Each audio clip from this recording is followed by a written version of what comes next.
Hi everyone. Today we are going to discuss some of the important things regarding ocean currents.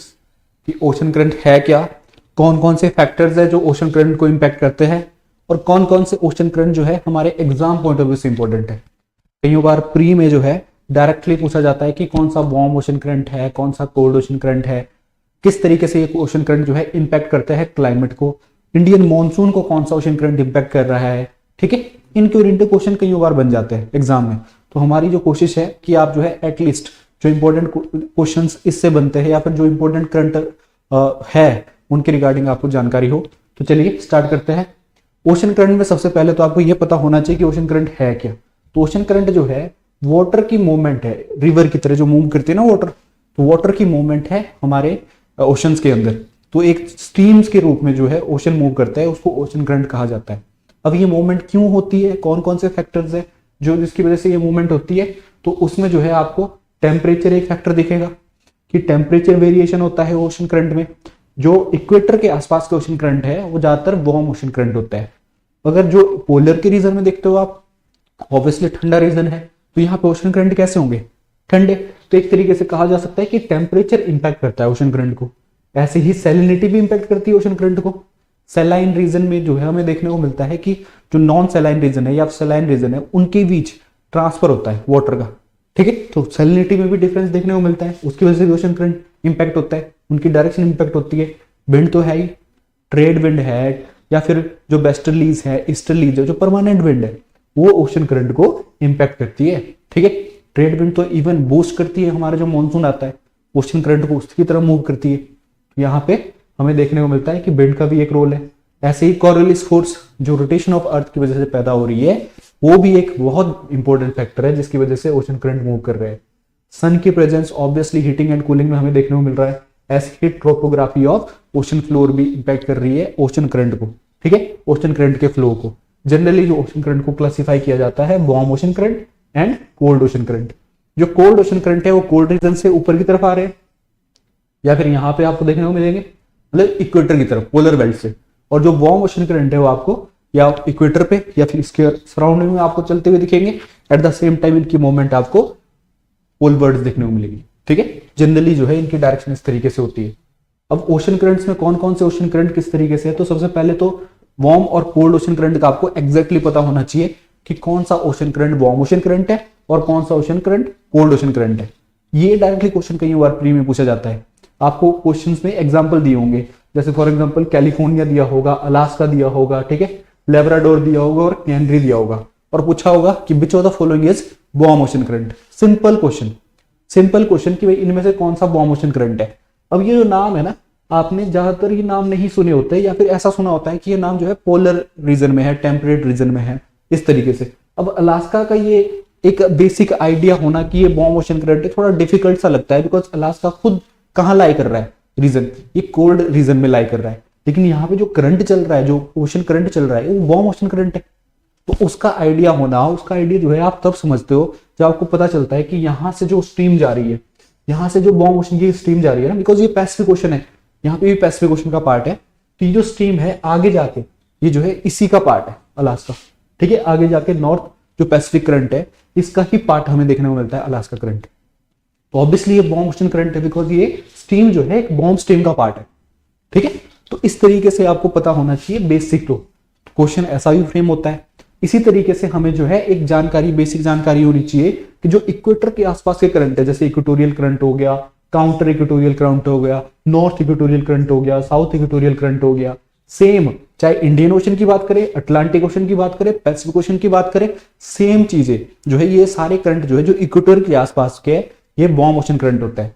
अब यहाँ पे अगर आप देखो एक बेसिक एग्जांपल देखते हैं कि नॉर्थ इक्वेटोरियल करंट जो यहाँ पे बह रहा है ये ऊपर की तरफ जा रहा है जैसे, ठीक है, नॉर्थ इक्वेटोरियल करंट जैसे जैसे ब्राजील को होके ऊपर की तरफ जा रहा है। और यहाँ पे आइलैंड्स है बहुत सारे, कैरेबियन सी भी है, कैरेबियन आइलैंड्स भी है। यहाँ पे वेस्ट इंडीज आपने सुना होगा, ठीक है, तो यहाँ पे बहुत सारे कैरेबियन आइलैंड्स है। तो यहाँ से ओके गुजर रहा है, इसलिए इसका नाम क्या हो गया, कैरेबियन करंट। मतलब जिन जिन रीजन से होके पानी गुजरता है ना, चाहे ठंडा है चाहे कोल्ड है, जिन जिन रीजन से होके गुजरता है वहां उसके रीजन के नाम पे उसका नाम पड़ जाता है। जैसे यहाँ पे कैरेबियन आइलैंड से तो कैरेबियन करंट हो गया, बिकॉज कैरेबियन सी भी है यहाँ पे। ऐसे ही यहां से अगर आप जाओगे थोड़ा सा तो आपको देखने को मिलेगा कि गल्फ स्ट्रीम यहाँ पे मैक्सिकन गल्फ है, ठीक है। तो यहाँ पे जो स्ट्रीम जो जा रही है ये वार्म स्ट्रीम, इसका नाम जो है गल्फ स्ट्रीम हो जाता है। और गल्फ स्ट्रीम बहुत बार प्री क्वेश्चन बनता है, प्री में गल्फ स्ट्रीम के बारे में, मेंस में भी बन सकता है। तो गल्फ स्ट्रीम आपको यहाँ देखने को मिलती है। ऐसे ही यहाँ पे जो है एक लेब्राडोर करके आइलैंड है ऊपर, यहाँ पे इस रीजन में आपको एक लेब्राडोर करके रीजन देखने को मिलेगा। और यहां से जो ठंडी जलधारा नीचे की तरफ आ रही है ना, ठंडा करंट जो नीचे की तरफ आ रहा है, उसको जो है लेब्राडोर करंट के नाम से जाना जाता है। ये करंट क्यों पैदा होते हैं, ये हमने फैक्टर्स देखे ना, ऐसे ही करंट पैदा हो रहे हैं। अब यहाँ पे जो ठंडा करंट है वो है लेब्राडोर करंट, जो वार्म करंट है ऊपर की तरफ जा रहा है, जो पोलर पोल बढ़ जा रहा है, उसको बोलते हैं गल्फ स्ट्रीम। और यहाँ पे आपको देखने को मिलेंगे कि ये करंट मीट कर रहे हैं, मिल रहे हैं, वार्म और कोल्ड करंट। और ये जो रीजन है, ये रीजन है न्यू फाउंडलैंड या फिर वेस्ट बैंक, ठीक है। और ये जो रीजन फेमस होता है, ये होता है फिशरीज के लिए, फिशिंग के लिए काफी फेमस रीजन है। फॉग बनता है यहाँ पे, इन्वर्जन ऑफ टेम्परेचर यहाँ देखने को मिलता है, ठीक है। तो ये आपको ये चीजें जो है एक कंडीशन पैदा होती दिखती है और फिशिंग बेल्ट देखने को मिलती है इस रीजन में काफी अच्छी। तो ये क्वेश्चन जो है एग्जाम में बनता है, क्वेश्चन पूछा जाता है। तो पहले तो वार्म ओशन करंट और कोल्ड ओशन करंट का एग्जैक्टली पता होना चाहिए, फिर पता होना चाहिए कि जो ये वार्म ओशन करंट है ना, ये स्पीड में आगे ड्रिफ्ट हो जाता है आगे, ठीक है। और ये ऊपर की तरफ जा रहा है, यूरोपियन साइड में आपको ऊपर की तरफ दिखता नजर आता है, इसको बोलते हैं नॉर्थ अटलांटिक करंट। और जैसे जैसे ये स्ट्रीम ऊपर की तरफ जा रही है, यहाँ पे नॉर्वे कंट्री है, नॉर्वे आपने सुना होगा, इसलिए इसका नाम जो है नॉर्वेजियन करंट पड़ जाता है। यहाँ दिख नहीं रहा है लेकिन इसका नाम जो है नॉर्वेजियन करंट पड़ जाता है। अब नॉर्वेजियन करंट भी आपको एग्जाम में पूछा जा सकता है, तो कंफ्यूज नहीं होना है कि कोल्ड है कि वार्म है। तो ये जो है स्टीम है, जो कि एक्सटेंशन है इसका, तो ऑब्वियसली ये वार्म करंट में आता है, ठीक है। इस ग्रीनलैंड करंट आपको कोल्ड करंट में देखने को मिलेगा, बिकॉज यहाँ से ठंडी जलधारा भी बहेगी, ठंडा करंट भी बहेगा। ऐसे ही यहाँ पे ना स्पेन का एक आइलैंड देखने को मिलता है, अफ्रीका के वेस्ट में एक आइलैंड देखने को मिलता है, इसका नाम है Spanish island, that is canary island. और इसी के नाम पे एक ठंडी करंट आपको देखने को मिलेगा नीचे की तरफ, क्योंकि जब ये करंट इससे मिल रहा है तो ऑब्वियसली इसको कूल डाउन करेगा, और कूल डाउन का इंपैक्ट आपको जो है इस करंट के तौर पे दिखेगा, ठीक है, इस करंट के तौर पे आपको दिखेगा। और ये करंट जो इस तरफ बह रहा है इसको कैनरी करंट कहा जाता है। तो ये तरीके से आपको गायर्स देखने को मिलेंगे इस तरीके से, कंप्लीटली एक सर्कल, ठीक है। और यहाँ पे एक रीजन है जिसको बोलते हैं सारागासो सी, एक सी है बिल्कुल, उसको रीजन का नाम है सारागासो सी, ठीक है। तो ये जो है इस तरीके से मूवमेंट देखने को मिल रही है आपको कि वार्म ओशन करंट ये साइड है, देन कोल्ड ओशन करंट यहाँ पे देखने को मिल रहा है। यही पिक्चर आप जो है यहाँ पे डाल सकते हो, यही पिक्चर आप इस रीजन में डाल सकते हो, इस रीजन में डाल सकते हो, इस रीजन में डाल सकते हो, यहाँ पे। कहने का मतलब ये है कि there will be warm ocean current and there will be cold ocean current. जैसे यहाँ पे अगर आप देखो साउथ इक्वेटोरियल करंट है, साउथ इक्वेटोरियल करंट ने हिट किया ब्राजील को, ब्राजील ऑब्वियसली यहाँ पे ट्रॉप एक लैंड है, तो आपको देखने को मिलेगा कि ओशन करंट नीचे की तरफ मूव करेगा, ठीक है, बाइफरकेट हो गया ना, नीचे की तरफ मूव किया, तो इसको ब्राजील के नाम से ही ब्राजीलियन करंट नाम पड़ गया, इसका नाम ब्राजील के नाम से ही ब्राजीलियन करंट नाम पड़ गया। ऐसे ही यहाँ पे एक फॉकलैंड आइलैंड है, एक फॉकलैंड करके, वहां से जो है आपको देखने को मिलता है एक ठंडा करंट ऊपर की तरफ जाता है, उसको बोलते हैं फॉकलैंड करंट। यहाँ पे मेंशन नहीं है लेकिन यहाँ पे जो है एक करंट बहता है जिसको फॉकलैंड करंट बोलते हैं, वो ठंडा करंट है, और उसकी वजह से यहाँ पे जो है एक फिशिंग जोन पैदा होता है इस बेल्ट में भी। ऐसे ही आपको देखने को मिलता है कि जो अटलांटिक ड्रिफ्ट है वहां से जो है एक करंट ऊपर की तरफ जा रहा है जिसको बोलते हैं बैग्यूला करंट, ये आपको जो है अफ्रीका के वेस्टर्न पार्ट में देखने को मिलता है, ठीक है। और इसी तरीके से यहाँ पे आपको देखने को मिल रहा है कि आगे जाके ये जो है किससे मिल रहा है, इक्वेटोरियल बेल्ट से। तो यहाँ पे जो है इंपोर्टेंट करंट्स है ये, कि वार्म करंट इस साइड देखने को मिल रहा है आपको, कोल्ड करंट इस साइड, ऐसे ही warm current this side, cold current this side, ठीक है। इंपोर्टेंट ओशन करंट्स एग्जाम में पूछे जाते हैं। ऐसे ही यहाँ पे देखो पेरुवियन करंट है, हम्बोल्ट करंट भी बोलते हैं इसको, कोल्ड करंट है, ये एग्जाम में बहुत बार पूछा जा चुका है, एचएस पॉइंट ऑफ व्यू से या फिर इंडियन पॉइंट ऑफ व्यू से इंपॉर्टेंट है, क्योंकि इसका रोल हमें सिर्फ इतना ही नहीं दिखता, क्योंकि यहाँ पे देखने को मिलती है कंडीशन, इसको बोलते हैं एल नीनो, सुना है आपने, El Nino type of condition. अब ये क्या होता है कि कईयों बार, अभी वैसे तो ये कोल्ड करंट है पेरुवियन करंट, जिसको हम बोल्ड करंट भी बोलते हैं, लेकिन कईयों बार हमें देखने को मिलता है कि इस रीजन में पानी थोड़ा गर्म हो जाता है, ठीक है, पानी गर्म हो जाता है, टेम्परेचर बढ़ जाता है, प्रेशर घट जाता है, उसकी वजह से एक इंपैक्ट आता है, एक इफेक्ट होता है जिसको बोलते हैं El Nino effect. El Nino की वजह से हमारा जो मानसून है वो वीक हो जाता है, इंडिया का जो मानसून है वो वीक हो जाता है। तो ये जो इंपैक्ट देखने को मिल रहा है ये इस बेल्ट में, पेरुवियन साइड बेल्ट में देखने को मिल रहा है, इसलिए ये एग्जाम के पॉइंट ऑफ व्यू से इंपॉर्टेंट करंट है, ठीक है, इंडिया के पॉइंट ऑफ व्यू से। ऐसे ही आपको एक कंडीशन देखने को मिलती है, जैसे यहाँ गल्फ स्ट्रीम मिल रही है किससे, लेब्राडोर से, ऐसे ही जब यहाँ पे equatorial current, northern equatorial current ऊपर की तरफ जा रहा है, इसको बोलते हैं क्यूरोशियो, क्योंकि एक आइलैंड है यहाँ पे, ठीक है। क्यूरोशियो जापानीज करंट भी बोलते हैं या फिर क्यूरोशियो करंट भी बोलते हैं।